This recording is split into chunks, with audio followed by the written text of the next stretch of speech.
In the last week video, I tried these FX hybrid slugs for the very first time on my FX Royale.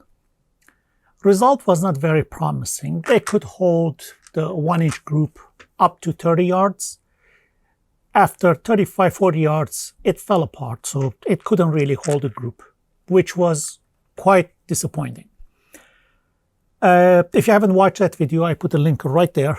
You can take a look and see the detailed results, but we came to the point that probably with FX Royale out of the box with the factory setting that is basically tuned for JSB KO exact 18 or 15 grain, it works equally well with both those pellets.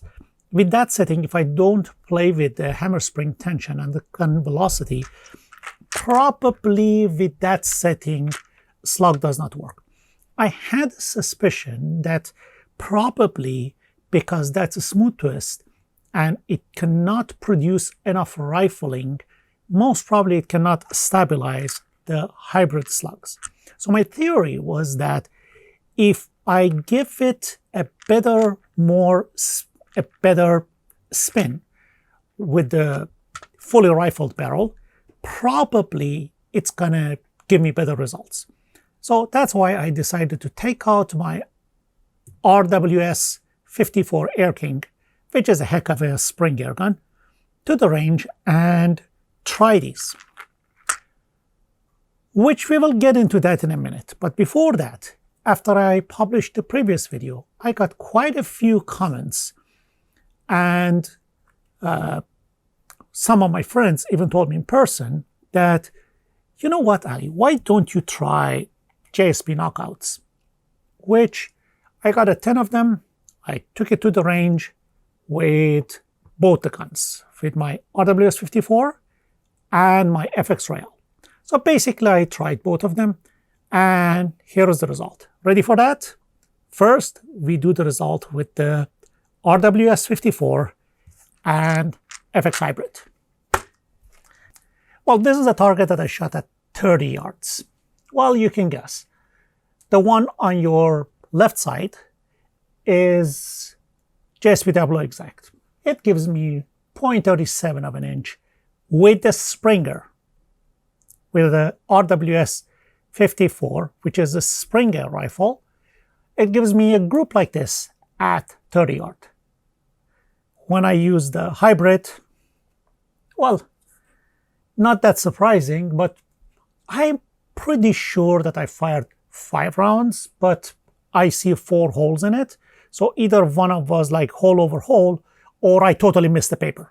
I really cannot tell, but really doesn't change anything. What is obvious is that at 30 yards, it cannot really hold a 1-inch group, even with the spring gun, which is fully rifled barrel. So, hybrid slug, sorry guys, you know I love you, but I'm not going to use you for hunting. Now, be ready for the JSB KnockOut. First of all, I really could not use the JSB KnockOut in the RWS 54. These slugs did not even stay in the chamber. So every time I put it in the chamber, as soon as I lifted the gun to close the gun, the slug just fell out and got stuck in the gun chamber. So you know what, forget about it.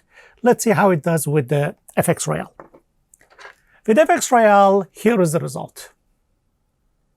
I couldn't believe it myself. So basically, I got something like, again, 0.25 of an inch, 1/4 inch group center to center using FX Royale with the JSB KO exact 18 grain, while with the JSB KnockOut, it opened up to 1.6, 1.7. Of course, it shoots even slower than that, so it shoots something around 750, considering that they are slightly heavier than the hybrid slugs.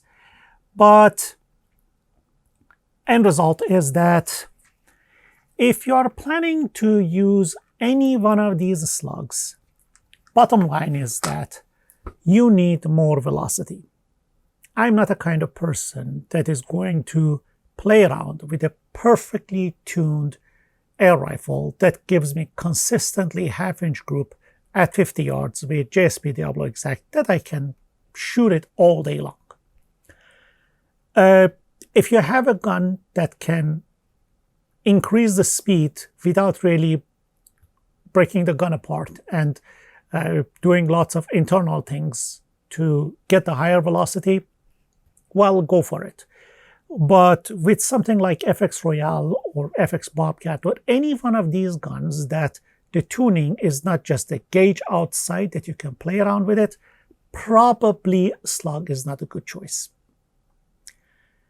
Let me know what you think in the comments below. Thank you for watching, and stay tuned till the next video. Next video is not going to be airgun for sure.